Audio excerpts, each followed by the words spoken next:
Office থেকে বাসার সামনে এসে দেখি সাদিয়াকে একটা লোক গাড়িতে করে নামিয়ে দিয়ে গেল। লোকটাকে দেখে মনে হচ্ছে অনেক বড় লোক, হয়তো সাদিয়ার অফিসের বস হবে। সাদিয়া অফিসে জয়েন করছে আজ 5 দিন। আমিও একটা অফিসে কাজ করি, কিন্তু বেতন তেমন ভালো না, তাই সাদিয়া অফিসে চাকরি নিতে বাধ্য হয়েছে। আমার অফিসে কোনো পদ খালি নেই, তাই সাদিয়া অন্য অফিসে চাকরি নেয়। আমার থেকে সাদিয়ার বেতন ভালো। আমরা দুজন দুজনকে ভালোবেসে বিয়ে করেছি, কিন্তু আমার আর সাদিয়ার পরিবার মেনে নেয়নি, তাই দুজনে একটা বাসায় ভাড়া থাকি। আমার যে বেতন তা দিয়ে বাসা ভাড়া খাওয়া দাওয়া ঠিক মতো হয় না, তাই সাদিয়া অফিসে চাকরি নেয়। তো যাই হোক, আমি বাসার ভিতরে ঢুকে কলিং বেল চাপ দিলাম। সাদিয়া এসে দরজা খুলে দিল। কি ব্যাপার, আজকে তোমার এত দেরি হলো কেন আসতে? অফিসে একটু কাজ ছিল, তাই আসতে লেট হয়ে গেল। ঠিক আছে, তুমি ভেতরে এসে ফ্রেশ হয়ে নাও, আমি টেবিলে খাবার দিচ্ছি। আচ্ছা, লোকটা কে ছিল? তুমি কার কথা বলছো?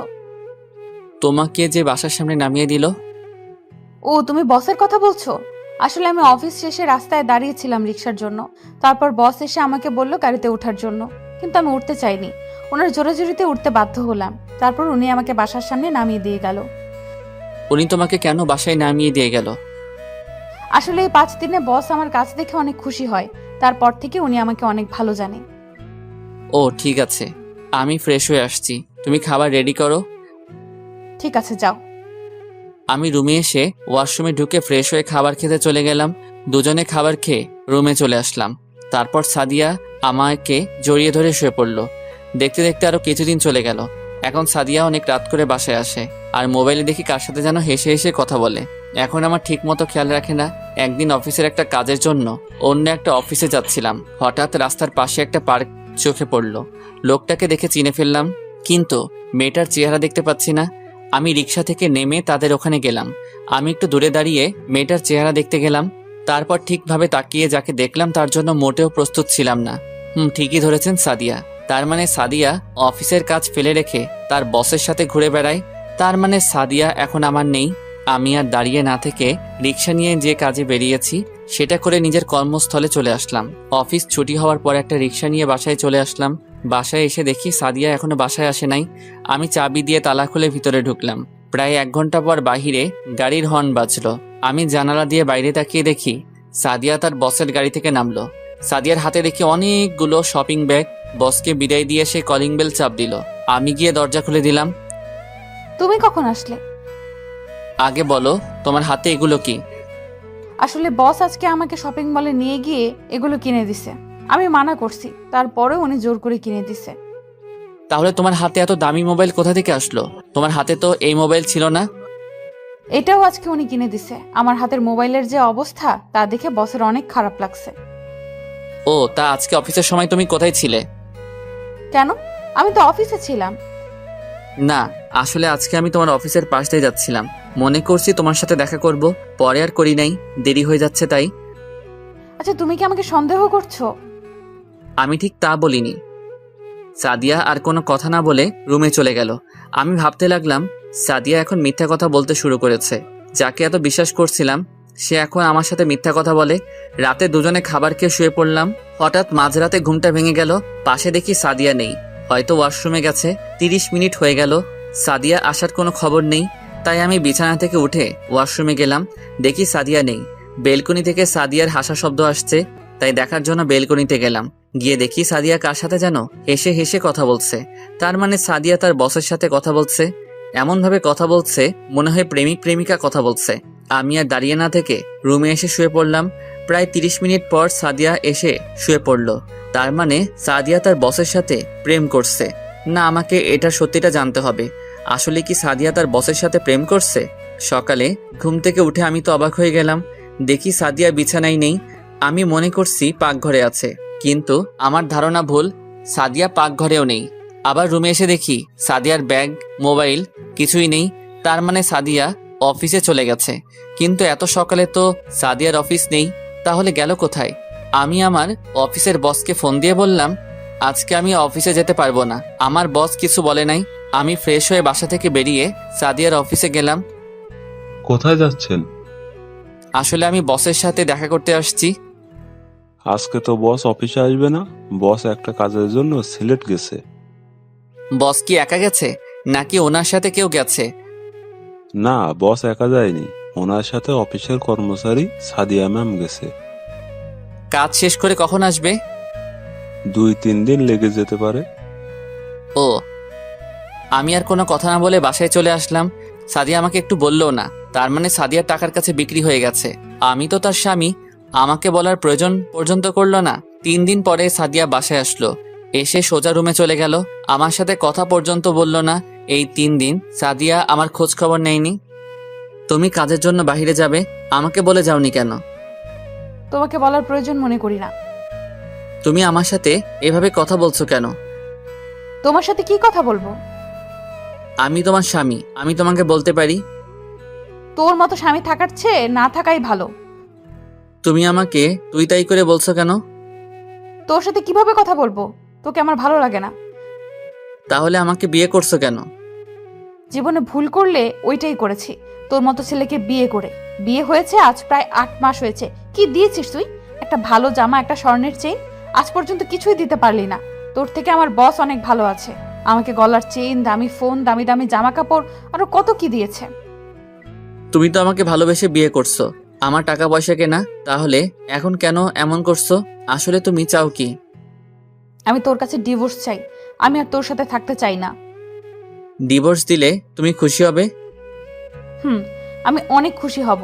আমি আমার বসকে বিয়ে করব, তার আছে টাকা পয়সা, বাড়ি গাড়ি। তোর থেকে বস অনেক ভালো।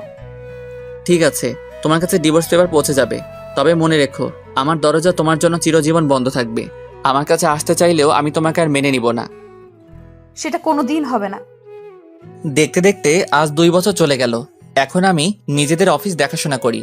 আপনারা হয়তো ভাবছেন আমি নিজেদের অফিস বললাম কেন। আসলে আমার বাবা একজন বিজনেসম্যান। আমার পরিবারে আমি, মা বাবা আর একটা বড় বোন আছি। আর সাদিয়ার মা নেই, তার বাবা দ্বিতীয় বিয়ে করে এবং সাদিয়ার সৎ মা ভালো না। সাদিয়াকে জোর করে বিয়ে দিতে চাইছিল একটা খারাপ ছেলের কাছে। আমি সাদিয়াকে কলেজ লাইফ থেকে ভালোবাসি, তাই আমি সাদিয়াকে কাজী অফিসে বিয়ে করে বাসায় নিয়ে আসি। কিন্তু বাবা আমাদের মেনে নেয়নি, কারণ সাদিয়ারা ছিল গরিব। বাবা বলেছে আমি যদি সাদিয়াকে ভুলে যেতে পারি তাহলে আমাকে বাসায় থাকতে দিবে, আর না হলে বাড়ি থেকে বেরিয়ে যেতে বলছে।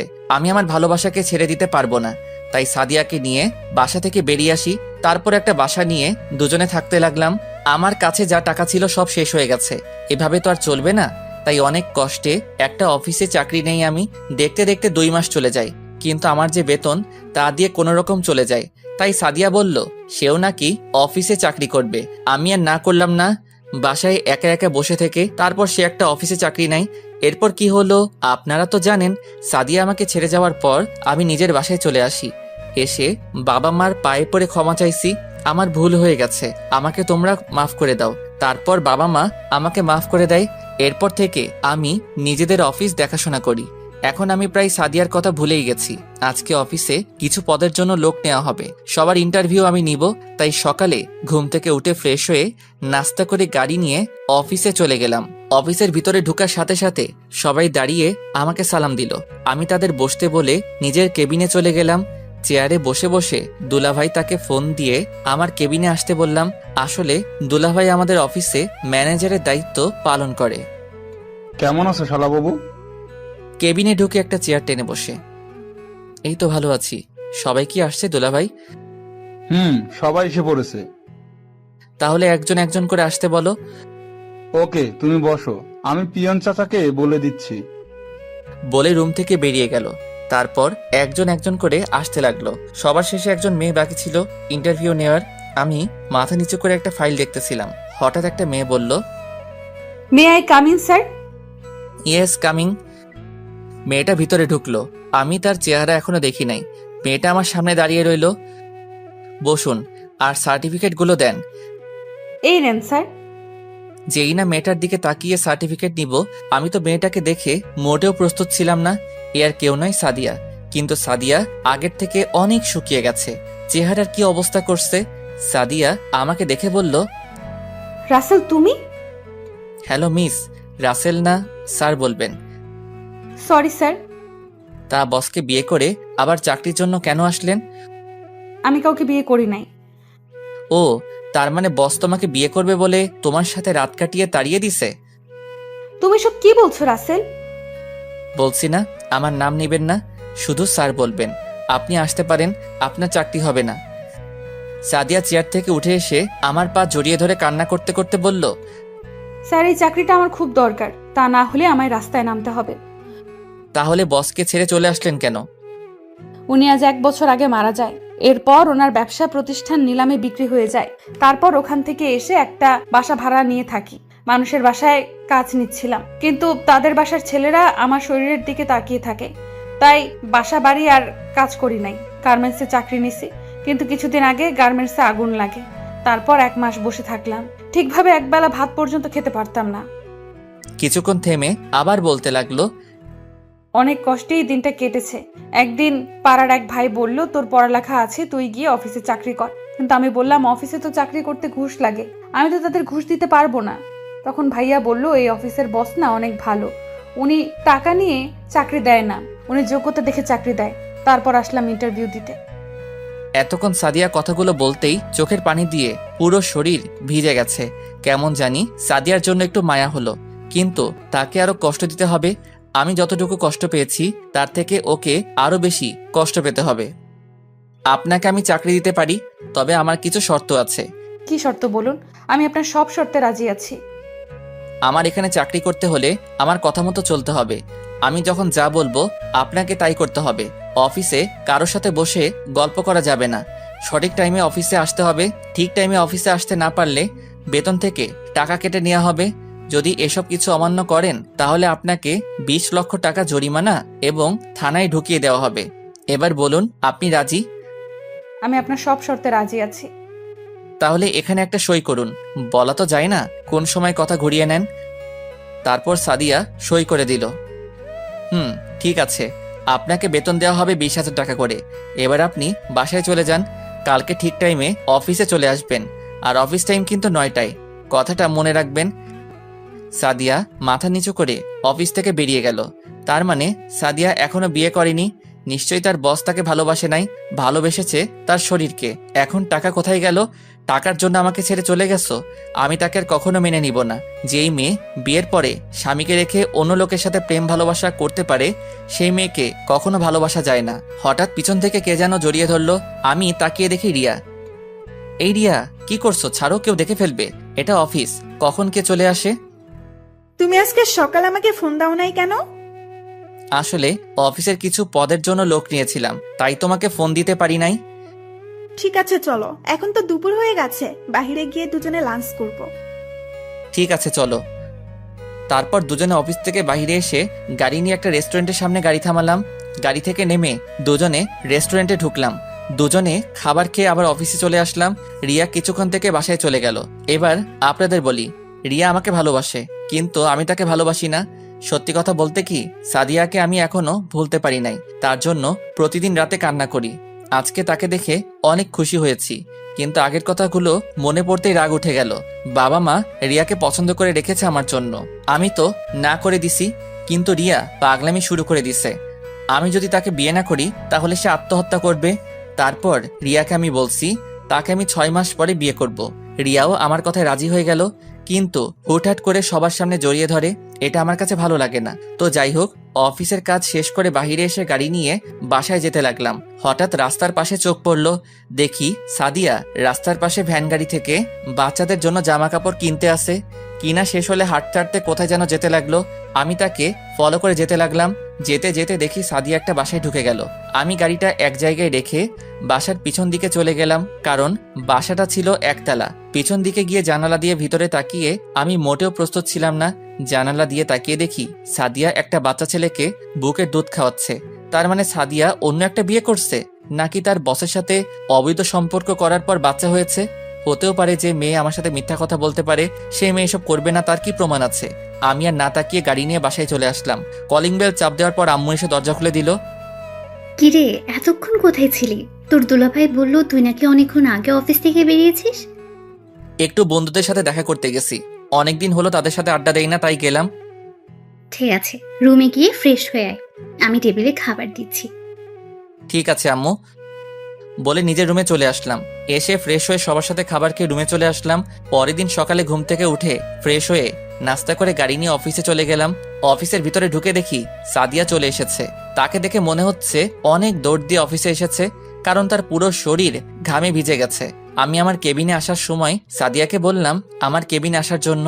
কিছুক্ষণ পর সাদিয়া অনুমতি নিয়ে কেবিনে আসলো। মিস সাদিয়া, দাঁড়িয়ে কেন, বসুন।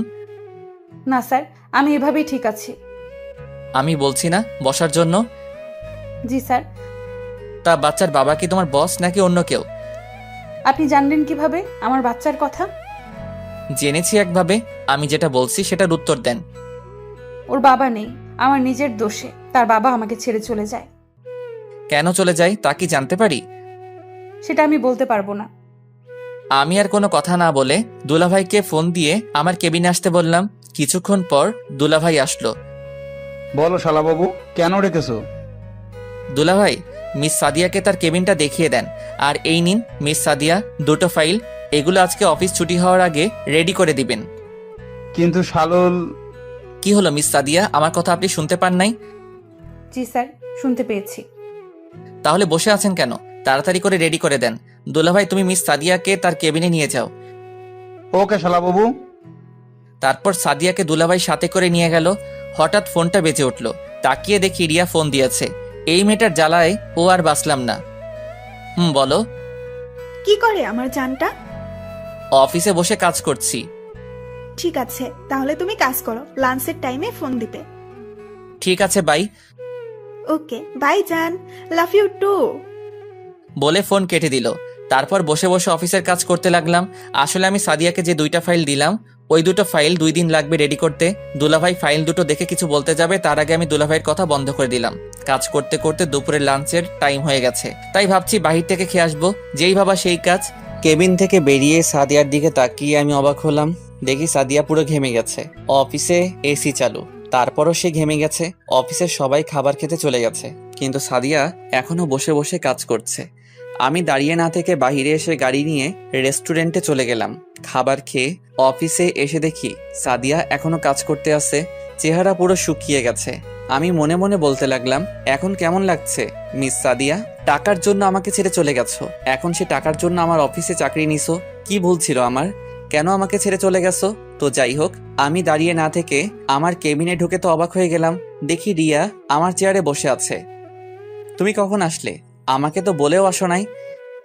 তোমাকে বলেছি না দুপুরে আমাকে ফোন দিতে, তুমি ফোন দাও নাই, তাই তোমাকে ফোন না দিয়ে আমি তোমার অফিসে চলে আসলাম। এসেছো, ভালো করছো। আগে বলো দুপুরে খাবার খেয়েছো?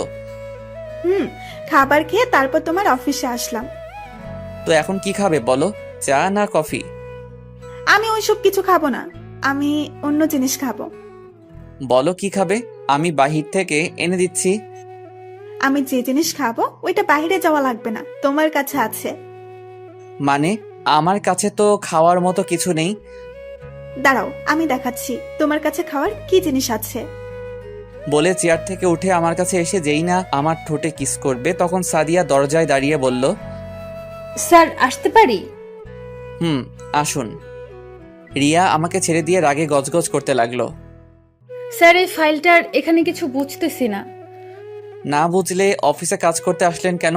আপনি আগে অফিসে চাকরি করছেন, তো এখন বুঝেন না কেন? আসলে এই জায়গাটার অনেক চেষ্টা করছি, কিন্তু মেলাতে পারি না। ঠিক আছে, আপনি ফাইলটা রেখে অন্য ফাইলটার কাজ করুন। ঠিক আছে স্যার। বলে সাদিয়া যেই না সামনে পা বাড়াবে, হঠাৎ সে মাটিতে পড়ে গেল। আমি আর রিয়া তাকে ধরে সোফায় শুয়ে দিলাম। তারপর ডাক্তারকে ফোন দিলাম। কিছুক্ষণ পর ডাক্তার এসে সাদিয়াকে দেখতে লাগলো। দেখা শেষ হলে আমি ডাক্তারকে বললাম, ডাক্তার, কি হয়েছে ওর? আসলে ঠিক মতন খাওয়া দাওয়া না করার কারণে মাথা ঘুরে পড়ে যায় আর বেশি চিন্তায় থাকে। নিয়মিত খাওয়া দাওয়া এবং শরীরের যত্ন নিলে সব ঠিক হয়ে যাবে। ঠিক আছে ডাক্তার, তো এখন কি করব? আমি কিছু ওষুধ লিখে দিচ্ছি, ওগুলো নিয়মিত খেলে ঠিক হয়ে যাবে। আর বলবেন চিন্তা বেশি যেন না করে। ঠিক আছে ডাক্তার, আমি ওকে সব বলে দিব। তাহলে আমি এখন আসি। বলে ডাক্তার চলে গেল। আমি পিয়নকে ডেকে বললাম 1 প্যাকেট বিরিয়ানি নিয়ে আসতে। আমার কারণে আজ ওর এই অবস্থা। কেন আমাকে ধোকা দিয়ে চলে গেল? আর যদি তুমি আমাকে ছেড়ে না যেতে, তাহলে দুজনে কত সুন্দর করে সংসার করতাম। আজ তোমার ভুলের জন্য এত কষ্ট করতে হয় তোমাকে। কিছুক্ষণ পর পিয়ন বিরিয়ানি নিয়ে আসলো। রিয়া বিরিয়ানি হাতে নিল, তারপর সাদিয়াকে শোয়া থেকে উঠিয়ে নিজেতে খাইয়ে দিতে লাগলো। রিয়া মেয়েটা আসলে ভালো, তবে তার যখন তখন জড়িয়ে ধরা আমার ভালো লাগে না। ও আপনাদের তো বলতে ভুলে গেছি, পিয়ন ডাক্তার যে ওষুধ লিখে দিয়ে গেছে ওগুলো সাথে করে নিয়ে আসছে। সাদিয়াকে খাবার খাইয়ে দেওয়ার পর ওষুধ খাইয়ে দিল। আপনি খাওয়া দাওয়া আর এত চিন্তা করেন কেন? আসলে হাতে তেমন টাকা নেই, ঘরে বাজার সদাই কিছু নেই। যে কয় টাকা ছিল ওগুলো দিয়ে বাচ্চার জন্য একটা জামা নিছি আর কিছু খাবার নিছি। সকালে কিছু খেয়ে আসি নাই, তাই হঠাৎ মাথা ঘুরে পড়ে যাই। আপনার স্বামী নেই? আছে। তাহলে স্বামী থাকতে আপনি অফিসে কাজ করেন কেন? আর আপনার কেমন স্বামী স্ত্রীকে অফিসে কাজ করতে পাঠায়? আসলে আমার স্বামী আমার সাথে থাকে না, আমার ভুলের জন্য ও আমায় ছেড়ে চলে গেছে। সে চলে যাওয়ার 1 বছর 2 মাস পর আমার কোলে একটা সন্তান জন্ম নেয়। আপনার স্বামী জানে না ওর যে একটা সন্তান হয়েছে? না, ও জানে না। এখন যদি বলি ওর বাচ্চা এটা, সে কখনো আমায় বিশ্বাস করবে না, কারণ তার বিশ্বাস আমি আগেই ভেঙে দিছি। আচ্ছা মিস সাদিয়া, আপনি এখন বাসায় চলে যান। কিন্তু স্যার, এখনো তো অফিসের টাইম শেষ হয় নাই। ওটা আপনাকে ভাবতে হবে না, আপনি বাসায় চলে যান। রাসেল, তুমি কিছু মনে না করলে ওনাকে কি আমি বাসায় পৌঁছে দেব? ঠিক আছে, তুমি নিয়ে যাও। তাহলে আমি একটা কথা বলি। বলো। আমি বলছি কি, ওনার অগ্রিম মাসের বেতনটা দিয়ে দাও। ঠিক আছে, দিচ্ছি। তারপর সাদিয়ার বেতন দিয়ে দিলাম রিয়ার হাতে।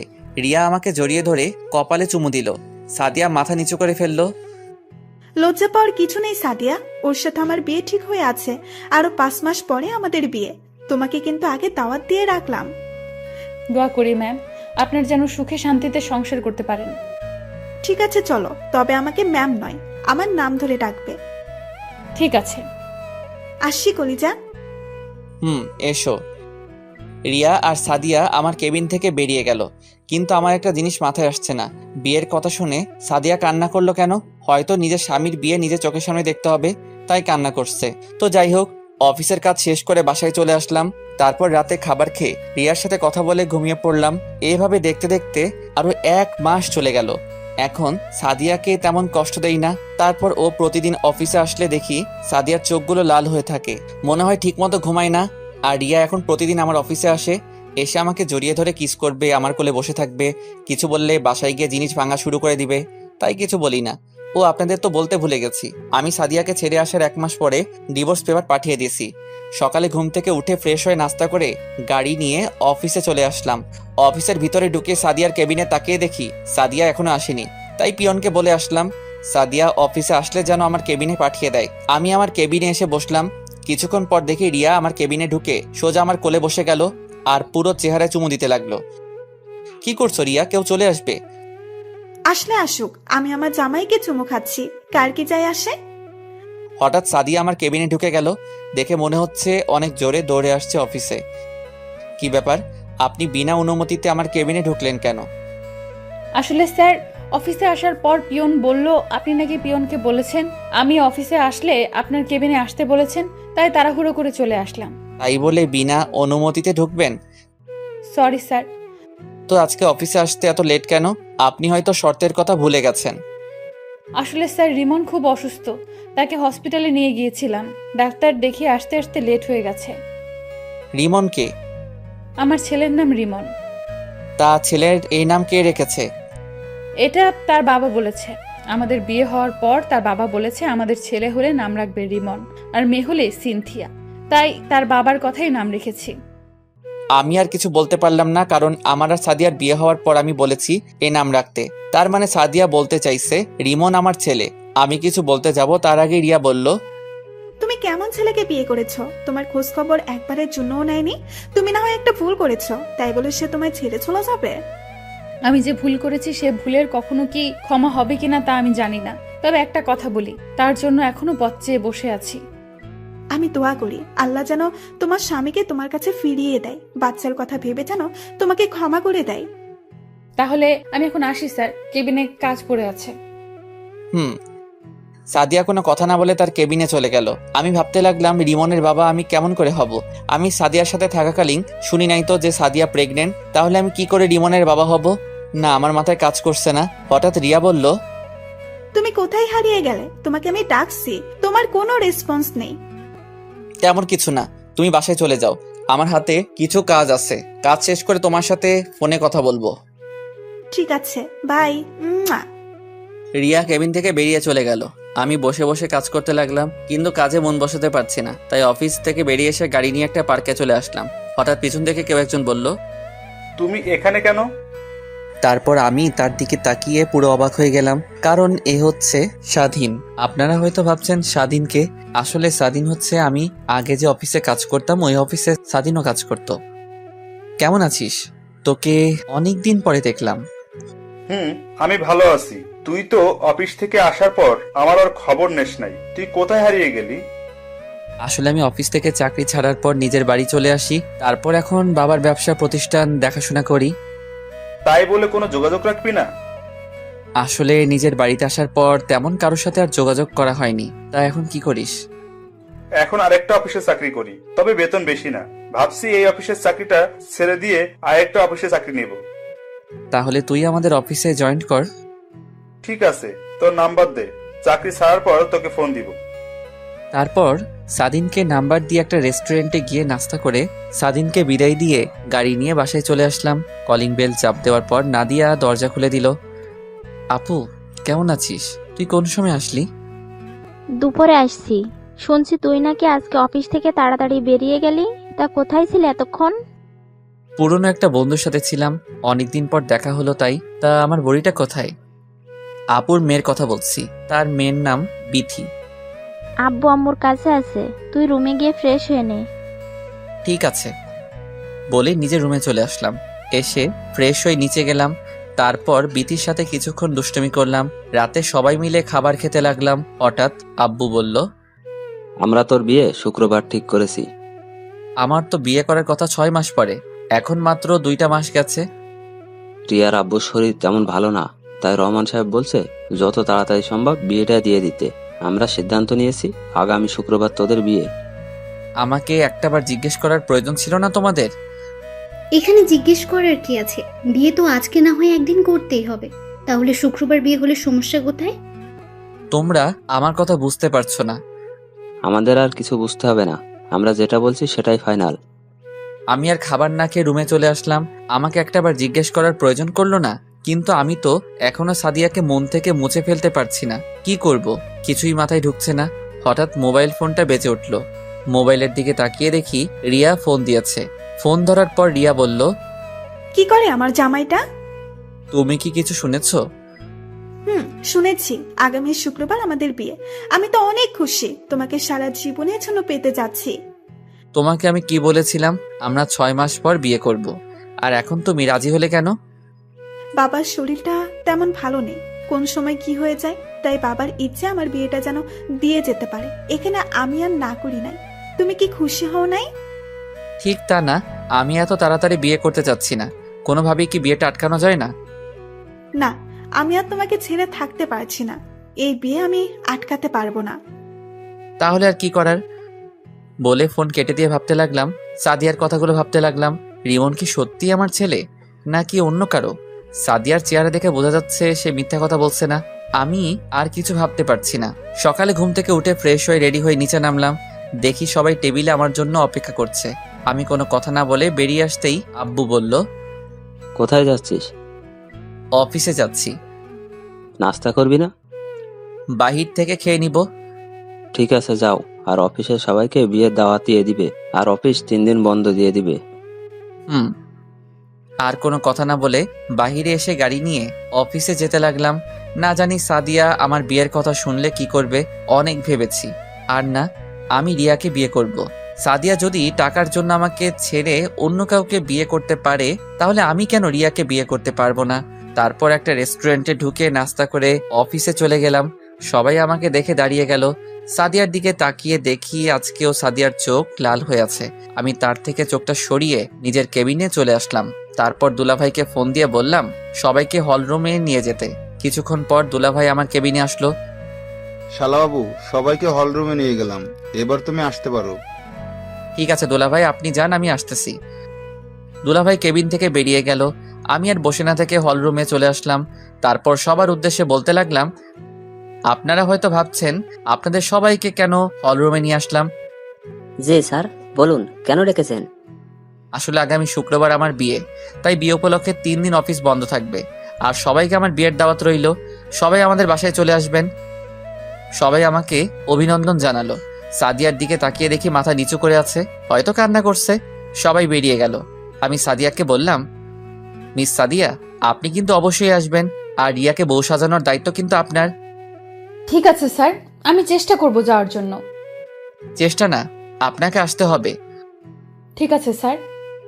বলে দৌড়ে হলরুম থেকে বেরিয়ে গেল। অনেক কষ্ট হচ্ছে তাই না? তুমিও আমাকে ছেড়ে চলে যাওয়ার পর আমারও অনেক কষ্ট হয়েছে। এখন কেন কষ্ট পাচ্ছ? টাকাওয়ালা দেখে চলে গেছো, এখন সে টাকার জন্য নিজের স্বামীর অফিসে চাকরি করছো। তোমাকে তো আমি মন থেকে ভালোবেসেছি, তাহলে কেন আমাকে ছেড়ে চলে গেলে? হলরুম থেকে বেরিয়ে নিজের কেবিনে চলে গেলাম। আসার সময় দেখলাম সাদিয়া মাথা নিচু করে বসে আছে। দেখতে দেখতে একদিন চলে গেল। আজ আমার গায়ে হলুদ। মার্কেট থেকে কিছু কেনাকাটা করে বাসার ভিতরে ঢুকতেই দারোয়ান আমাকে ডাক দিল। আমি গাড়ি পার্কিং করে দারোয়ান চাচার কাছে আসলাম। কেন ডেকেছো চাচা? রাসেল বাবাজি, একটা মেয়ে এসে এই খামটা তোমাকে দিতে বলল। তুমি মেয়েটাকে চিনতে পেরেছো? নাম টাম কিছু জিজ্ঞাসা করছো? না বাবা, আমি এসব কিছু জিজ্ঞেস করতেই পারিনি, তার আগেই মেয়েটা চলে গেল। আচ্ছা ঠিক আছে, আমি রুমে গেলাম বলে বাসার ভিতরে চলে আসলাম। তখন আম্মু বলল, কিরে, কোথায় গিয়েছিলি? আম্মু, কিছু মার্কেট করতে গিয়েছিলাম। ঠিক আছে, ফ্রেশ হয়ে রেডি হয়ে আয়, কখন মেহেদি লাগাবো? সবাই তোর জন্য বসে আছে। ঠিক আছে আম্মু, আমি রেডি হয়ে আসতেছি বলে নিজের রুমে চলে আসলাম। রুমে এসে মার্কেটগুলো আর খামটা বিছানায় রাখলাম। তারপর ওয়াশরুমে ঢুকে ফ্রেশ হয়ে রেডি হতে লাগলাম। হঠাৎ খামটার দিকে চোখ পড়ল। ওপর দিয়ে কিছুই লেখা নেই, কেন জানি মন বলছে খামটা খুলে দেখতে। তাই বিছানায় বসে খামটা খুলে দেখি একটা চিঠি। তারপর আমি চিঠিটা পড়তে লাগলাম। প্রিয় স্বামী, হয়তো ভাবছো তোমাকে স্বামী বললাম কেন, কারণ তুমি এখনো আমার স্বামী। কারণ আমি তোমার ডিভোর্স পেপারে সাইন করি নাই। তোমাকে আজ সব সত্যি কথা খুলে বলছি। সামনাসামনি বললে হয়তো তুমি আমাকে বিশ্বাস করতে না, তাই চিঠি লিখে দিলাম। আমি যখন অফিসে চাকরিতে ঢুকি তার কিছুদিন পর আমি হঠাৎ অফিসে মাথা ঘুরে পড়ে যাই। তখন অফিসের বস, যাকে তুমি খারাপ বলছো, আমি বলি ওনার মতো ভালো মানুষ হয় না। ওই দিন মাথা ঘুরে পড়ে যাওয়ার সময় বস তার গাড়িতে করে হসপিটালে নিয়ে আসে। তারপর আমাকে কিছু পরীক্ষা করে। পরীক্ষা করার পর ডাক্তার বলল 7 দিন পরে আসতে। তখন বলতে পারবে আমার কি হয়েছে। ওই হসপিটাল থেকে বেরিয়ে বসের গাড়ি করে বাসায় আসার সময় একটা পার্কের পাশে রাস্তায় গাড়ি নষ্ট হয়ে যায়। তখন গাড়িটা ঠিক করতে দেয় রাস্তার পাশের ওয়ার্কশপে। তারপর বস আর আমি কিছুক্ষণ বসে থাকি পার্কের ভেতরে। গাড়ি ঠিক করার পর গাড়ি নিয়ে বস একটা শপিং মলে চলে যায়। তারপর জোর করে আমাকে মার্কেট করে দেয়, সাথে একটা মোবাইল। তুমি হয়তো ভাবছো বস এগুলো আমাকে কেন দিল। আসলে বস আমার কাজ দেখে এগুলো আমাকে দিয়েছে। তারপর 7 দিন পর যখন বস সহ হসপিটালে গিয়ে রিপোর্ট আনতে যাই, তখন ডাক্তার আমাকে কিছু বলছে না, শুধু মাথা নিচু করে আছে। তারপর জোরাজোরি করতে লাগলাম। তারপর ডাক্তার যেটা বলল সেটা শোনার জন্য মোটেও প্রস্তুত ছিলাম না। ডাক্তার বলল আমার মাথায় নাকি একটা টিউমার হয়েছে, আর টিউমারটা এমন জায়গায় হয়েছে এটা নাকি অপারেশন করতে পারবে না। আমি আর দুনিয়ার সামান্য দিনের অতিথি, আর আমি কখনো মা হতে পারবো না।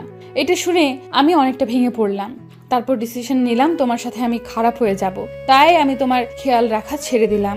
মাঝরাতে মোবাইল কানে নিয়ে এমনি হেসে হেসে কথা বলতাম, যাতে তুমি আমাকে সন্দেহ করো। সেদিন রাতে বস ফোন দিয়ে বলল সিলেটে নাকি বিদেশ থেকে ডাক্তার এসেছে, সকালে ভোরে ভোরে রওনা দিবে। একবার ওনাকে দেখাই, দেখি উনি কি বলে। আমি না করেছিলাম। তারপর ওনার জোরাজোরিতে সকালে ঘুম থেকে তোমাকে না বলেই বসের সাথে সিলেটে চলে গেলাম। সিলেটে গিয়ে বিদেশ থেকে আসার ডাক্তারের কাছে দেখালাম। উনি আমাকে দেখে বলল আমার অপারেশন করতে পারবে, তবে বাঁচার সম্ভাবনা 10%। তারপর বস বলল অপারেশন করবে। তারপর ডাক্তার 7 দিন পর যেতে বলল। এরপর ঢাকায় এসে তোমার সাথে ওই কথাগুলো বলি, আমি অপারেশন করলে আমি বাঁচবো না, তাই তুমি যেন আমাকে ভুল বুঝে চলে যাও এবং নতুন জীবন শুরু করো। এই কারণে তোমার কাছে আমি খারাপ হয়েছি। সত্যিটা বললে তুমি আমার জন্য চিন্তা করতে, আমি তা চাই না। এর কয়েকদিন পর আবার সিলেটে চলে গেলাম। আমার অপারেশন হইতে সব খরচ বস চালিয়েছে। সিলেটে যাওয়ার 5 দিন পর আমার অপারেশন করে। আল্লাহর রহমতে আমার 2 দিন পর জ্ঞান ফিরে আসে। সেদিন আমি বেঁচে যাই। আমার সুস্থ হতে প্রায় 2 মাস লেগে গেছে। তারপর ঢাকায় এসে তোমাকে অনেক খুঁজেছি, কিন্তু তোমাকে পাইনি। তোমার বাসায় যেতে চেয়েছিলাম, কিন্তু পরে মনে পড়লো তোমার বাবা তো আমার কারণে তোমাকে ঘর থেকে বের করে দিয়েছে, তাই তোমার ভালোর জন্য আর তোমার বাসায় যাইনি। এখন তুমি বলবে তাহলে বাচ্চা কোথা থেকে আসলো? আসলে এই বাচ্চা আমার না, আমি তোমার কাছে মিথ্যা বলেছি। এই বাচ্চার বাবা হচ্ছে আমার অফিসের বস। বসের স্ত্রী রিমনকে জন্ম দিয়ে মারা যায়। তারপর সে বাচ্চা আমি লালন পালন করি। তার কিছুদিন পরই বস মারা যায়। আসলে বস তার বউকে অনেক ভালোবাসতো। তার বউয়ের চিন্তায় সেও স্ট্রোক করে মারা যায়। তারপর আমি রিমনকে লালন পালন করি। একটা খালার বাসায় থেকে অনেক জায়গায় চাকরি ইন্টারভিউ দিছি, কিন্তু কোথাও চাকরি হয় নাই। তারপর খালার সাথে বাসায় বাড়িতে কাজ নেই। তারপর কি হলো তুমি তো জানো। তারপর যখন অফিসে ইন্টারভিউ দিতে যাই তখন তোমাকে দেখতে পাবো আমি কল্পনাও করতে পারিনি। মন চাইছে তোমাকে জড়িয়ে ধরি, কিন্তু অতীতের কথা মনে পড়েই আর ধরি নাই। প্রথম দিন দেখি একটা মেয়ে তোমার কেবিনে ঢুকলো, তখন পাশের একটা ছেলে জিজ্ঞেস করলাম মেয়েটাকে, তখন সে যেটা বললো আমার পায়ের নিচ থেকে মাটি সরে গেল। ও বলেছে তোমার আর রিয়ার বিয়ে ঠিক হয়ে আছে। আমি মনে করেছি তোমাকে যখন পেয়েছি তাহলে আবার আপন করে নেব, সব সত্যি বলে দেব। কিন্তু যতবার তোমার কাছে যাব ততবার রিয়া অফিসে চলে আসে। এর কিছুদিন পর যখন তুমি বললে তোমার বিয়ে, আমি তখন কি করব ভেবে পাচ্ছি না। তখন সিদ্ধান্ত নিলাম আমি আর এখানে থাকবো না, অনেক দূরে রিমনকে নিয়ে চলে যাব। আমি নিজের চোখে তোমার বিয়ে দেখতে পারবো না, তাই অনেক দূরে চলে গেলাম। আমাকে খুঁজেও পাবে না। তুমি রিয়াকে নিয়ে সংসার করো। আমি দোয়া করি আল্লাহ যেন তোমাদের দুজনকে সারা জীবন একসাথে রাখে। এতে তোমার হতভাগা স্ত্রী। আমি পুরো পড়ে চোখের পানি ফেলতে ফেলতে জামা কাপড় ভিজিয়ে ফেলেছি। আমি কি করলাম? একটা নির্দোষ মেয়েকে খারাপ বললাম? আমি কি করে পারলাম এমনটা করতে? আমি কোনোরকম চোখের পানি মুছে একটা জামা গায়ে দিয়ে বাসা থেকে বেরিয়ে গাড়ি নিয়ে সাদিয়া যেখানে থাকতো সেই বাসায় গেলাম। কিন্তু গিয়ে দেখি বাসায় তালা মারা। সাদিয়াকে খুঁজতে লাগলাম পুরো শহরে। হঠাৎ একটা ট্রাক এসে আমার গাড়িটাই মেরে দিল। আমার গাড়িটা একটা গাছের সাথে বাড়ি খায়। তারপর আর আমার কিছু মনে নেই। দেখতে দেখতে 3 বছর চলে গেল। আপনারা হয়তো ভাবছেন এই 3 বছরে কি হলো। আসলে আমি অ্যাক্সিডেন্ট হওয়ার পর 2 বছর কোমায় ছিলাম। আমার মাথায় অনেক জোরে আঘাত লাগে। 2 বছর পর যখন কোমা থেকে ফিরিয়ে আসি, তারপর এই বছর ধরে সাদিয়াকে খুঁজতে লাগলাম। অনেক জায়গায় খুঁজেছি সাদিয়াকে, কিন্তু কোথাও পাইনি। কোমা থেকে আসার পর 6 মাস খুঁজেছি। তারপর থেকে অফিস দেখাশোনা করি, অফিসের ফাঁকে ফাঁকে বিভিন্ন জায়গায় খুঁজতে বের হই। এখন আপনারা বলবেন রিয়ার কি হলো। আসলে রিয়া 2টা বছর আমার সেবা যত্ন করেছে। মেয়েটা আমাকে সত্যি অনেক ভালোবাসে, কিন্তু আমি সাদিয়াকে ছাড়া কিছু ভাবতে পারছি না। বাবা মা অনেকবার বলেছে রিয়াকে বিয়ে করতে, আর রিয়াও জেনে গেছে সাদিয়া আর আমার সম্পর্কের কথা। তো যাই হোক, বিকালে অফিস শেষে বাসায় চলে আসলাম। গাড়ি পার্কিং করে দরজায় কলিং বেল চাপ দিলাম। রিয়া এসে দরজা খুলে দিল। আসলে রিয়া এখন আমাদের বাড়িতে থাকে, আগের মতো আর পাগলামি করে না। কি ব্যাপার, আজকে তুমি এত তাড়াতাড়ি আসলে যে? আজকে আর সাদিয়াকে খুঁজতে গেলাম না, তাই বাসায় চলে আসলাম। না জানি সাদিয়া আপু কোথায় আছে, কিভাবে আছে, কি করছে কে জানে। প্রতিদিন নামাজ পড়ে দোয়া করি আল্লাহ যেন তোমার সাদিয়াকে ফিরিয়ে দেয়। রিয়া, তুমি তো আমার সবকিছু জেনে গেছো, তারপরও কেন এখানে পড়ে আছো? আমার এই মনে শুধু সাদিয়া থাকবে। আমি অন্য কাউকে এই মনে জায়গা দিতে পারবো না। আমি তোমাকে অনেক ভালোবাসি রাসেল, তোমাকে না দেখে থাকতে পারবো না। তোমাকে নাই পেলাম, তবে তোমাদের বাড়ি থেকে যেতে বলো না, আমি না হয় কাজের মেয়ে হয়ে থাকবো। এ তুমি কি বলছো? তুমি এ বাড়িতে সারা জীবন থাকো, কোনো সমস্যা নেই, তবে তোমার তো একটা ভবিষ্যৎ আছে। কতদিন এভাবে পড়ে থাকবে? তুমি যেমন সাদিয়াকে তোমার মনে জায়গা দিয়েছো, তেমন আমার এই মনে তোমাকে জায়গা দিয়েছি। আমি তোমাকে ছেড়ে অন্য কোথাও থাকতে পারবো না। তুমি আমাকে বিয়ে করে কখনো সুখী হতে পারবে না। আমি বলি তুমি অন্য কাউকে বিয়ে করো। আমি আর কখনো বিয়ে করব না। যদি বিয়ে করতে হয় তোমাকে করব, আর না হয় চিরকুমারী থাকবো। রিয়া, এসব পাগলামি করো না। সহজ সরল মানুষগুলো আঘাত পেতে পেতে একদিন ঠিকই পরিবর্তন হয়ে যায়। সুখের আকাশটা আজ রাতের মতো কালো, সাজানো স্বপ্নগুলো হয়ে গেল এলোমেলো। ঠিক আছে, আমি রুমে যাচ্ছি। আব্বু আম্মু কোথায়? ওনারা রুমে আছে, তুমি গিয়ে ফ্রেশ হয়ে নাও। রুমে এসে ফ্রেশ হয়ে নিলাম। রাতে খাবার খেতে গেলাম, তখন আব্বু বলল, কত আর এভাবে সাদিয়াকে খুঁজবি? আমি বলি কি, তুই রিয়াকে বিয়ে করে নে। আজ 3টা বছর কেটে গেছে, এখনো সাদিয়াকে পাস নাই। তুই বাবা আর না করিস না। মেয়েটা তোর জন্য 3টে বছর অনেক কষ্ট করেছে, আমাদের অনেক খেয়াল রেখেছে। তুই রাজি হয়ে যা বাবা। ঠিক আছে, আমাকে কিছুদিন সময় দাও, আমি ভেবেচিন্তে বলছি। বলে খাবার খেয়ে রুমে চলে আসলাম। এভাবে দেখতে দেখতে আরো 10 দিন চলে গেল। হঠাৎ অফিসের একটা কাজের জন্য সিলেটে যেতে হবে, যশোর যেতে হবে। যশোরের কথা শুনে আমার একটা কথা মনে পড়ে গেল। সাদিয়া বলেছে তার এক বান্ধবী যশোর থাকে। সাদিয়ার ইচ্ছে ছিল তার বান্ধবীর সাথে দেখা করার, কিন্তু কাজের চাপের কারণে আর যাওয়া হয়নি। কিন্তু আমি তার বান্ধবীকে কখনো দেখিনি, তাহলে কিভাবে চিনবো? দেখি কাজের ফাঁকে খুঁজে পাওয়া যায় কিনা। না পেলে কি আর করার, রিয়াকে বিয়ে করতে হবে। তো সকালে রেডি হয়ে বাসার সবাইকে বলে গাড়ি নিয়ে বের হয়ে গেলাম। প্রায় 5-6 ঘন্টা পর যশোর এসে পৌঁছালাম। একটা হোটেলে উঠলাম। রুমে এসে ফ্রেশ হয়ে দুপুরের খাবারের জন্য বাইরে গেলাম। হোটেলেও খাওয়া যায়, অর্ডার দিলে রুমে দিয়ে যায়, কিন্তু বাইরে যাচ্ছি সাদিয়াকে খোঁজার জন্য। একটা রেস্টুরেন্টে ঢুকে খাবার খেয়ে বাহিরে আসলাম। গাড়ি নিয়ে বের হলাম না, বাহিরে এসে দেখি একটা পার্ক দেখা যায়, তাই পার্কে চলে গেলাম। চারপাশে দেখতে লাগলাম কত কাপল জোড়া হয়ে বসে আছে। হঠাৎ একটা বাচ্চা ছেলের দিকে চোখ পড়লো।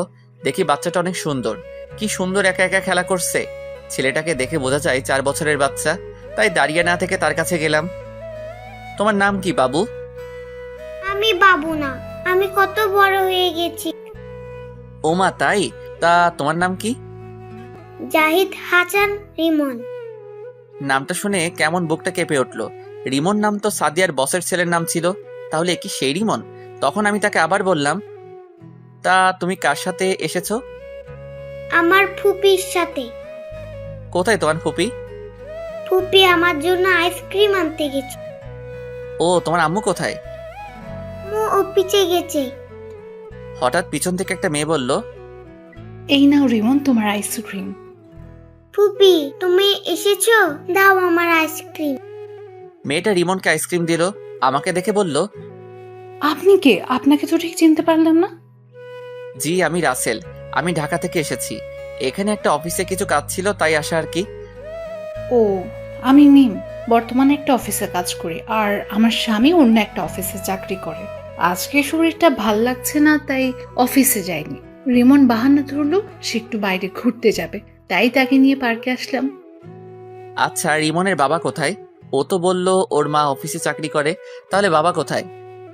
ওর বাবা থেকেও নেই। মানে? আমি এখন কিছু বলতে পারবো না, আমার বাসায় যেতে হবে। রিমনের মা আর আমার স্বামী অফিস থেকে আসার সময় হয়ে গেছে, আপনাকে অন্য এক সময় বলবো। আর কোনো কথা না বলে মিমে রিমনকে নিয়ে চলে গেল। আমার কেমন জানি মনে হচ্ছে এই সেই রিমন। আর কিছু না ভেবে হোটেলে চলে আসলাম।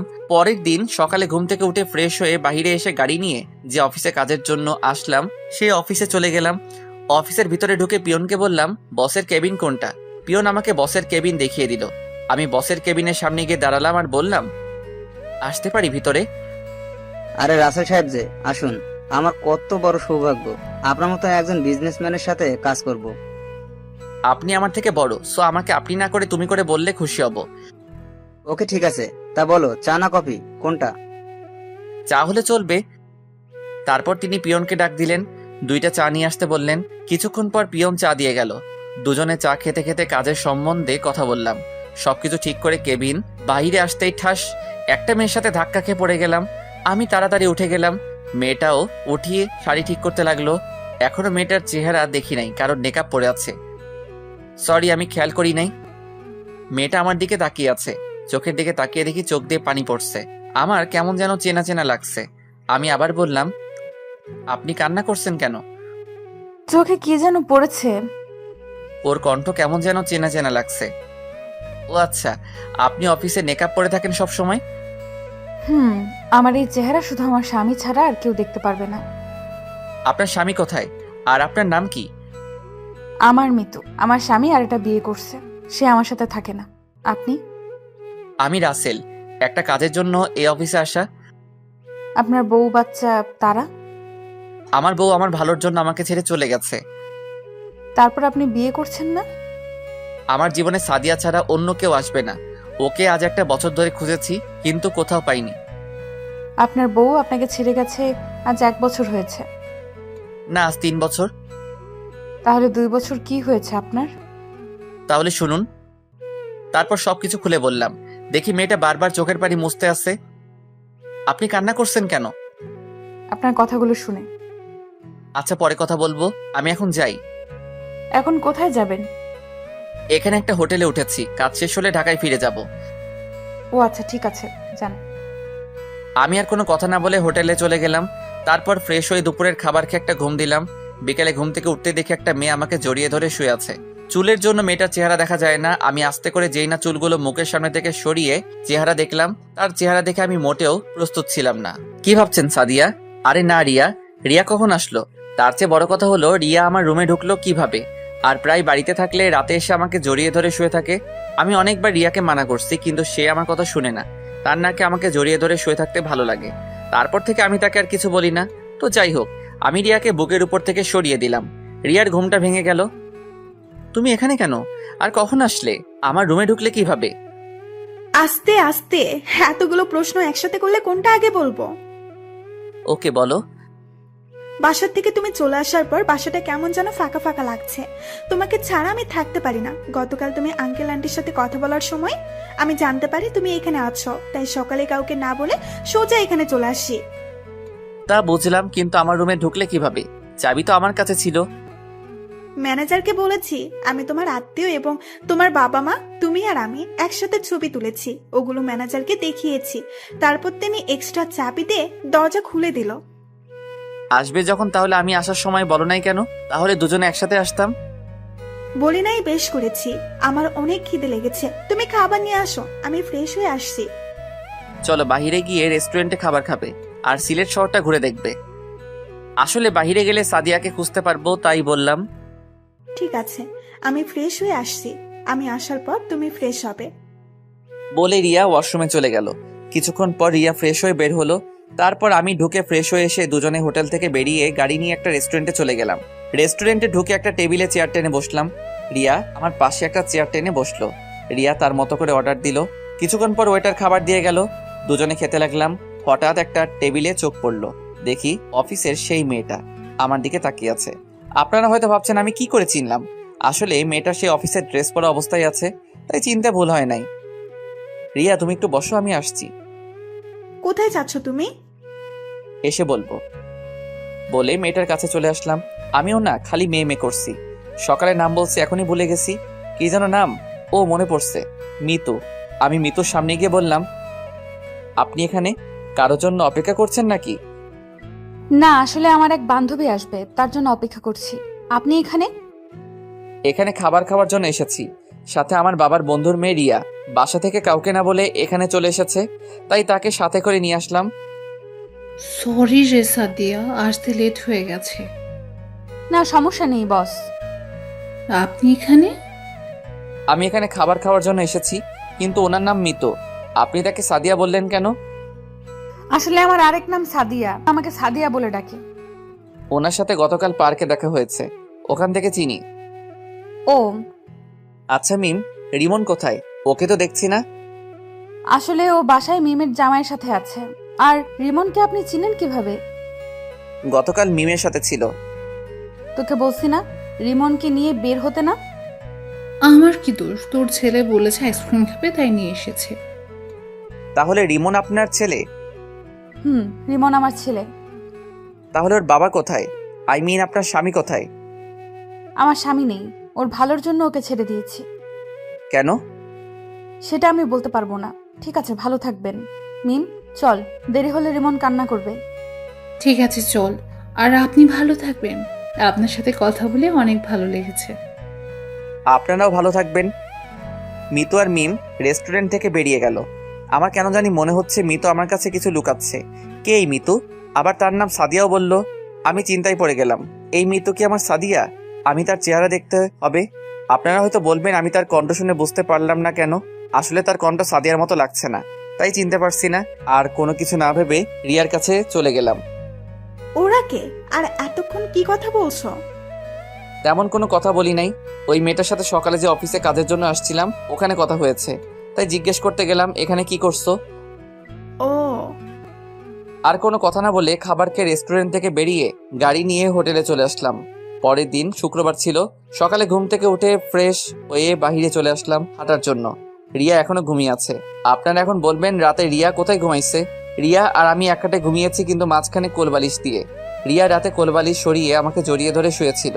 আমি তাকে বলছি আরেকটা রুম নেওয়ার জন্য, কিন্তু সে একা ঘুমাবে না। তো যাই হোক, হাঁটতে হাঁটতে হঠাৎ দেখি রিমন একটা বাসার সামনে বল নিয়ে খেলছে, তাই আমি তার কাছে গেলাম। রিমন আমাকে দেখে বলল, কেমন আছেন? আমি ভালো আছি, তুমি কেমন আছো? আমি ভালো আছি আঙ্কেল। তুমি এখানে একা একা খেলা করছো কেন? আর এটা কার বাসা? এটা আমাদের বাসা, আমরা এই বাসায় থাকি। তোমার আম্মু আর ফুপি কোথায়? তারা বাসার ভিতরেই আছে, চলুন আমার সাথে। আজকে যাব না, অন্য একদিন যাব। আমি কোনো কথা শুনবো না, আপনি আমার সাথে ভিতরেই যাবেন। রিমনের জোড়াজুড়িতে বাসার ভিতরে ঢুকলাম। রিমন আমাকে সোফায় বসিয়ে ভিতরে চলে গেল। আমি বাসার ভিতরে সবকিছু দেখতে লাগলাম। হঠাৎ কে যেন পিছন থেকে বলল, কে আপনি? আর বাসার ভেতরে কেন আসলেন? তারপর আমি তার দিকে তাকিয়ে যাকে দেখলাম তার জন্য মোটেও প্রস্তুত ছিলাম না। আমি দৌড়ে গিয়ে তাকে জড়িয়ে ধরলাম আর পুরো চেহারায় চুমু খেতে লাগলাম। আপনারা কি ভাবছেন সাদিয়া? ঠিকই ধরেছেন, এ আর কেউ নয়, সাদিয়া। আমি কান্না করে দিলাম আর বলতে লাগলাম, সাদিয়া তুমি এতদিন কোথায় ছিলে? আমি তোমাকে অনেক খুঁজেছি কিন্তু কোথাও পাইনি। তুমি আমাকে সত্যিটা বললে না কেন? তুমি জানো না আমি তোমাকে অনেক ভালোবাসি। আমি তোমাকে সত্যিটা বলতে চেয়েছি, কিন্তু যখন শুনলাম তোমার আর রিয়ার বিয়ে, তখন আমি অনেক কষ্ট পেয়েছি। তারপর একটা চিঠি লিখে তোমাদের দারোয়ানের কাছে দিয়ে আমার বান্ধবী মিমের কাছে চলে আসলাম, আর এখানে এসে একটা অফিসে চাকরি নিছি। তাহলে তুমি আমার কাছে পরিচয় লুকিয়ে রেখেছো কেন? আমি মনে করছি তুমি আমাকে ভুলে গেছো, কিন্তু অফিসে তোমার কথা শুনে বুঝলাম তুমি আমাকে এখনো ভালোবাসো। তোমাকে জড়িয়ে ধরতে ইচ্ছে হয়েছে, কিন্তু অফিসে থাকার কারণে তাই আর জড়িয়ে ধরলাম না। আমি জানি রিয়া তোমাকে অনেক ভালোবাসে, তাই তোমার কাছ থেকে লুকিয়ে রয়েছি। তুমি ভাবলে কি করে তোমাকে ছাড়া আমি রিয়াকে ভালোবাসবো? আমার এই মনে শুধু সাদিয়া ছাড়া অন্য কেউ আসতে পারবে না। আম্মু, তুমি আঙ্কেলকে জড়িয়ে ধরেছো কেন? আমি সাদিয়াকে ছেড়ে রিমনকে কোলে নিয়ে কপালে চুমু দিয়ে বললাম, আমি তোমার আঙ্কেল না, আমি তোমার বাবা। আজ থেকে আমাকে বাবা বলে ডাকবে। কিন্তু আম্মু তো বললো আমার বাবা নেই। তোমার আম্মু মিথ্যা কথা বলেছে। তুমি এখান থেকে চলে যাও, তুমি রিয়াকে বিয়ে করো, দেখবে তুমি অনেক সুখী হবে। মেয়েটা তোমার জন্য অনেক কষ্ট করেছে। বউ থাকতে আমি অন্য কাউকে বিয়ে করব, এটা তুমি ভাবলে কি করে? আমি কাউকে বিয়ে করতে পারবো না। আমি তোমাকে নিয়ে আবার সংসার শুরু করব। কিন্তু তোমার বাবা মা আমাকে আর রিমনকে কখনো মেনে নেবে না। সেটা নিয়ে তোমাকে ভাবতে হবে না। আমি তোমাকে আর রিমনকে নিয়ে আজই বাসায় চলে যাব। কিন্তু আর কোনো কিন্তু নয়, যাও সবকিছু গুছিয়ে নিয়ে আসো। সাদিয়া আর কোনো কথা না বলে রুমে চলে গেল। তারপর সাদিয়া আর রিমনকে নিয়ে হোটেলে চলে আসলাম। মিম আর মিমের স্বামীকে ধন্যবাদ দিয়ে আসলাম, তাদের কাছ থেকে বিদায় নিয়ে আসলাম। রুমের সামনে এসে দরজা টোকা দিলাম। রিয়া এসে দরজা খুলে দিল। আমার সাথে সাদিয়া এবং রিমনকে দেখে অবাক হয়ে তাকিয়ে আছে। আরে সাদিয়া আপু না, এতদিন কোথায় ছিলে? তুমি জানো তোমাকে খুঁজতে গিয়ে রাসেলের কি হয়েছে? সবকিছু জানি, আর এখন পর্যন্ত বেঁচে আছে তোমার কারণে। তুমি যদি তার সেবা যত্ন না করতে, তাহলে রাসেল এত তাড়াতাড়ি সুস্থ হয়ে উঠতে পারতো না। আমি আমার কর্তব্য পালন করছি। বাইরে কেন, ভিতরে আসো। আর ওকে? ও আমার ছেলে রিমন। তুমি যাও, সবকিছু গুছিয়ে নাও, আমরা আজকে বাসায় চলে যাব। ঠিক আছে। বলে রিয়া সবকিছু গোছাতে লাগলো, কিন্তু রিয়ার চোখে পানি দেখতে পেলাম। হয়তো আমি সাদিয়াকে ফিরে পেয়েছি এই জন্য, নাকি অন্য কিছু, এখন এসব নিয়ে ভাবা যাবে না। তারপর সবাই গাড়িতে এসে বসলো। রিয়া পিছনের সিটে বসলো আর সাদিয়া আমার সাথে সামনের সিটে বসলো রিমনকে নিয়ে। 5-6 ঘন্টা পর ঢাকা এসে পৌঁছে গেলাম। বাসার ভিতরে ঢুকে গাড়ি পার্কিং করে সবাই বেরিয়ে দরজার সামনে এসে দাঁড়িয়ে কলিং বেলটা চাপ দিলাম। সাদিয়া আর রিমন আমার পিছনে ছিল। আম্মু এসে দরজা খুলে দিল। আমাদের দেখে আম্মু বলল, কিরে, তোরা হঠাৎ না বলে চলে আসলি যে? আম্মু, আমি আমার স্ত্রীকে খুঁজে পেয়েছি। কোথায় তোর স্ত্রী? আমি সামনের থেকে সরে গেলাম। সাদিয়া আম্মুকে সালাম করতে গেলে আম্মু তাকে জড়িয়ে ধরে আর কান্না করে দেয়। এতদিন কোথায় ছিলি মা? আমার ছেলেটা তোকে খুঁজতে কি কত যে কষ্ট পেয়েছে, তুই কি জানিস? আমার ভুল হয়ে গেছে মা, আমি আর কখনো ওকে ছেড়ে যাব না। আমাকে তুমি ক্ষমা করে দাও। মায়ের কাছে ক্ষমা চাইতে হবে না, আমি তোকে অনেক আগেই মাফ করে দিয়েছি। আজ আমাদের জন্য এত কিছু হয়েছে, তখন তোদের যদি মেনে নিতাম তাহলে এই দিন দেখতে হতো না। তুই আমাকে ক্ষমা করে দিস মা। ছি ছি আম্মু, এ আপনি কি বলছেন? মেয়ের কাছে আম্মু কখনো ক্ষমা চায় না। তোমাদের প্রতি আমার কোনো রাগ অভিমান নেই। আচ্ছা ঠিক আছে, তা ছেলেটা কি? রিমনকে দেখে বলল, আম্মু ও আমাদের ছেলে রিমন। সাদিয়া আমার দিকে অবাক চোখে তাকিয়ে আছে। কি? আমার দাদু ভাইকে রেখে আমি এতক্ষণ তোদের সাথে কথা বলছি? দে দাদু ভাইকে আমার কোলে দে। আমি রিমনকে আম্মুর কোলে দিলাম। তারপর সবাই বাসার ভিতরে ঢুকলাম। আম্মু আব্বু কোথায়? তোর আব্বু রিয়ার বাবার সাথে কথা বলতে গেছে। কেন? তোর আর রিয়ার বিয়ের ব্যাপারে। কিন্তু তুই তো এখন সাদিয়াকে পেয়ে গেছিস, তাহলে তোর বাবাকে ফোন দিয়ে চলে আসতে বল। ফোন করতে হবে না, রিয়ার সাথে রাসেলের বিয়ে হবে। সাদিয়া তুমি কি পাগল হয়ে গেছো? তুমি থাকতে আমি রিয়াকে কেন বিয়ে করব? কারণ রিয়া তোমাকে ভালোবাসে। আমি আর রিয়া মিলে তোমার সাথে সংসার করব। প্লিজ তুমি না করো না। বৌমা, তুমি কি বলছো? আমি ঠিকই বলছি আম্মু। রিয়া না থাকলে রাসেল এত তাড়াতাড়ি সুস্থ হয়ে উঠতো না। রিয়া সব সময় রাসেলের সাথে ছিল। আমি চাই দুজনে সব সময় রাসেলের সাথে থাকতে। কিন্তু তোমার শ্বশুর কি রাজি হবে? আমরা সবাই মিলে বললে রাজি হবে। প্লিজ আম্মু। তুমিও রাজি হয়ে যাও। ঠিক আছে, আমি রাজি। তোমার যা মন চাই করো। ঠিক আছে আম্মু। আর রিয়া, তুমি পারবে না আমার সাথে থেকে সংসার করতে? রিয়া কোনো কথা না বলে সাদিয়াকে জড়িয়ে ধরে কান্না করে দিল। আমি পারবো আপু। এই তো লক্ষ্মী মেয়ে। আরো কিছুক্ষণ কথা বলে আমি আর সাদিয়া নিজের রুমে চলে আসলাম। রিমনকে আম্মু সাথে করে নিয়ে গেল। তারপর ফ্রেশ হয়ে খাবার খেয়ে রুমে চলে আসলাম। সন্ধ্যায় আব্বু বাসায় আসলো। কিছুক্ষণ পর আম্মু এসে ডেকে গেছে। আমি আর সাদিয়া একসাথে নিচে আব্বুর সামনে গেলাম। সাদিয়া আব্বুর পা ধরে সালাম করলো। সাদিয়া মা, তুমি আমাকে ক্ষমা করে দিও। আমার জন্য আজ তোমাদের এই অবস্থা হয়েছে। এ কি বলছেন আব্বু? বাবা হয়ে কখনো মেয়ের কাছে ক্ষমা চাইতে হয় না। ঠিক আছে মা, কিন্তু তুমি তোমার শাশুড়িকে বলছো, এটা কি ঠিক হবে? বাইরের মানুষ কি বলবে? তাদের কথায় আমাদের কিচ্ছু আসে যায় না। আপনি সব কিছু ঠিক করেন। আমি রিয়াকে সাথে নিয়ে রাসেলের সাথে সংসার করতে রাজি আছি। ঠিক আছে মা, তাহলে আগামীকাল ছোট অনুষ্ঠান করে তোমাদের বিয়ে দিব। ঠিক আছে আব্বু, আপনি যা মনে করেন। দেখতে দেখতে আমাদের বিয়ে হয়ে গেল। রিয়ার পরিবার প্রথমে একটু অপ্রস্তুত ছিল, কিন্তু রিয়ার চোখের পানি দেখে আর না করতে পারে নাই। সাদিয়াকে আবার বিয়ে করলাম। দুই বউ রুমে বসে আছে। আমি রুমে ঢুকে দরজা লাগিয়েছিলাম। বাহ বাহ, দুই বউ খাটের উপর ঘোমটা দিয়ে বসে আছে। রিমন আব্বু আম্মুর সাথে ঘুমিয়ে পড়েছে। আমাকে দেখে দুই বউ খাট থেকে নেমে আমার পা ধরে সালাম করলো। আমি দুজনকে জড়িয়ে ধরলাম। তারপর দুই বউ আর আমি অজু করে এসে 2 রাকাত নফল নামাজ আদায় করলাম। সাদিয়া আর রিয়া খাটে গিয়ে বসলো। আমিও খাটে গিয়ে বসলাম। আগে সাদিয়ার ঘোমটা তুললাম। সাদিয়াকে অনেক সুন্দর লাগছে। এবার রিয়ার ঘোমটা তুললাম। বাহ, যেন একটা পরী। আমি তাদের দুজনের দিকে তাকিয়ে দেখতে লাগলাম। সাদিয়া আর রিয়া যেটা করলো তার জন্য মোটেও প্রস্তুত ছিলাম না। দুজনে আমাকে খাটে ফেলে দিয়ে পুরো শরীরে কিস করতে লাগলো। ভাই, জীবনে বাচ্চা থাকলে দুজনকে কখনো বিয়ে করবেন না। এভাবে কি খালি তাকিয়ে থাকবে? বাসর করবে না? তোমরা দুজন একসাথে আমার যে অবস্থা করলে, আমার বাসর করা মিটে গেছে। তোমরা আমাকে ছেড়ে দাও। তুমি বললে তো আর হবে না, আমাদের একটা বাংলাদেশ টিম লাগবে। তাহলে তো আমাকে অনেক পরিশ্রম করতে হবে। করতে হলে করবে। ঠিক বলছো, এখন আমাদের আদর করো। আমি পারবো না, আমি এখন ঘুমাবো। এটা বললে তো আর হবে না। তোমার কাজ শুরু করে দাও। তারপর আর কি, দুজনকে খাটে ফেলে দিয়ে আমার কাজ শুরু করে দিলাম। আরে ভাই, আর সামনে দেখতে হবে না, বিয়ে করে দেখে নিবেন আমি কি করছি। সকালে ঘুম থেকে উঠে দেখি দুজনে আমাকে জড়িয়ে ধরে শুয়ে আছে। দুজনকে দেখতে একদম পরীর মতো লাগছে। হঠাৎ রিয়ার পেটের উপর দেখে কিছু নেই। আমি রিয়ার পেটের উপর হাত বোলাতে লাগলাম। রিয়া কেঁপে উঠলো। রিয়া আমাকে আরো শক্ত করে জড়িয়ে ধরলো। রিয়া জড়িয়ে ধরার সাথে সাথে সাদিয়াও আমাকে জড়িয়ে ধরলো। হাই হাই, আমি কি করব? তাই সকালবেলা আরেকবার করে ফেললাম। কি করলাম তা আমি বলতে পারবো না, আমার শরম করে। আমি কিন্তু গল্পে লুচ্চা হতে পারি, কিন্তু বাস্তবে অনেক ভালো ছেলে। আমার সাথে প্রেম করতে পারো, কিন্তু আমি করব না। সকালে একসাথে 3 জনে ওয়াশরুমে ঢুকে ফ্রেশ হয়ে নিচে গেলাম। দেখে আব্বু আম্মু নিজ হাতে নাস্তা খাইয়ে দিচ্ছে। সাদিয়া গিয়ে রিমনকে কোলে নিয়ে কপালে চুমু দিল। আম্মু, তুমি আমাকে রাতে তোমার কাছে নিলে না কেন? তুমি জানো না আমি তোমাকে ছাড়া ঘুমাইতে পারি না। তুমি তোমার দাদা দাদির রুমে ঘুমিয়ে গেছো, তাই তোমাকে আর নিয়ে যাইনি বাবা। ঠিক আছে, কোন থেকে আমাকে তোমার সাথে ঘুমাইতে নিয়ে যাবে? ঠিক আছে বাবা, এখন থেকে তুমি তোমার আম্মুর সাথে ঘুমাবে। এভাবে দেখতে দেখতে 2 বছর চলে গেল। আমি এখন অফিস দেখাশোনা করতে ব্যস্ত থাকি, আর সাদিয়া আমার সাথে অফিস দেখাশোনা করে। রিয়া বাসায় মা বাবা আর রিমনের খেয়াল রাখে, আর রিয়া এখন প্রেগনেন্ট। অফিসে বসে কাজ করতে আসি, হঠাৎ আম্মু ফোন দিল। হ্যালো আম্মু, বলো। তুই আর সাথিয়া এক্ষুনি হাসপাতালে চলে আয়।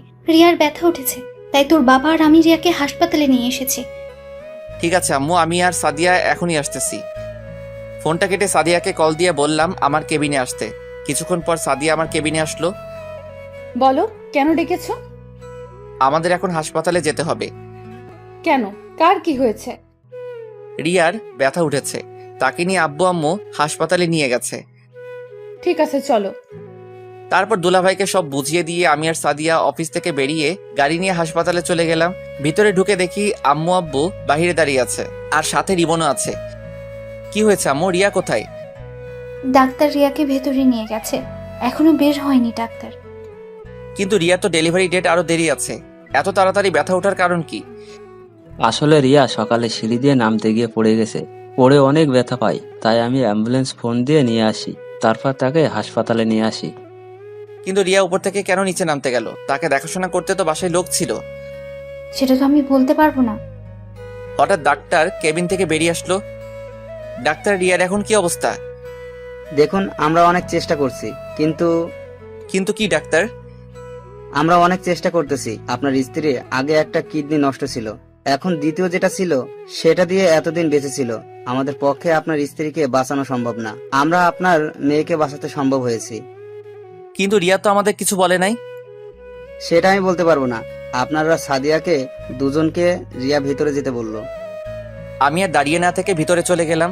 আমার সাথে সাদিয়াও ঢুকলো। ভিতরে ঢুকে দেখি রিয়া চোখ দুটো বন্ধ করে শুয়ে আছে, তার পাশে আমার মেয়েটা শুয়ে আছে আর কান্না করছে।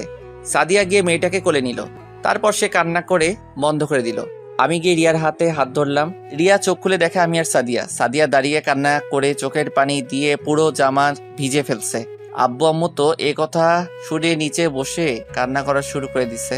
আমার চোখ দিয়ে পানি পড়তে লাগলো। রিয়া হাতের ইশারায় সাদিয়াকে আমার পাশে আসতে বলল। সাদিয়া আমার পাশে আসার পর রিয়া বলল, তোমরা আমার উপর রাগ করে আছো তাই না?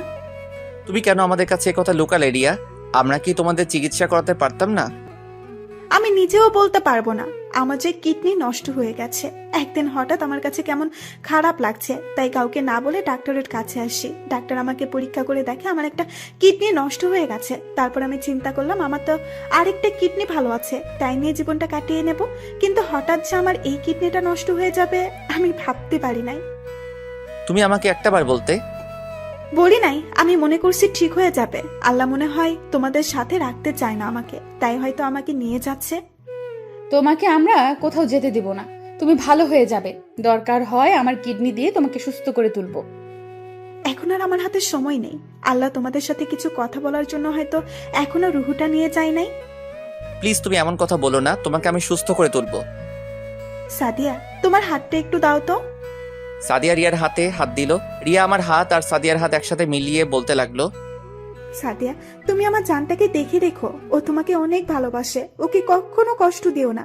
আর তুমি সাদিয়াকে কখনো কষ্ট দিও না। তোমরা দুজনে সুন্দর করে জীবনটা সাজিয়ে নেবে, আর আমার মেয়েকে নিজের মেয়ে মনে করে লালন পালন করবে। কথা দাও আমার কথাগুলো মেনে চলবে।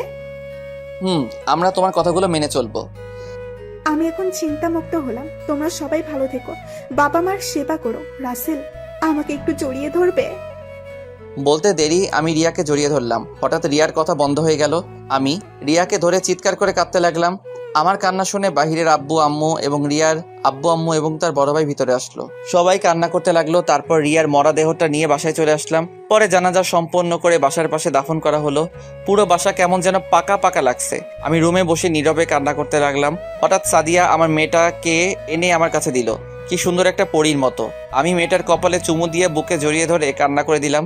এভাবে দেখতে দেখতে 2 মাস চলে গেল। এখন সব আগের মতো সবকিছু স্বাভাবিক হয়ে আছে।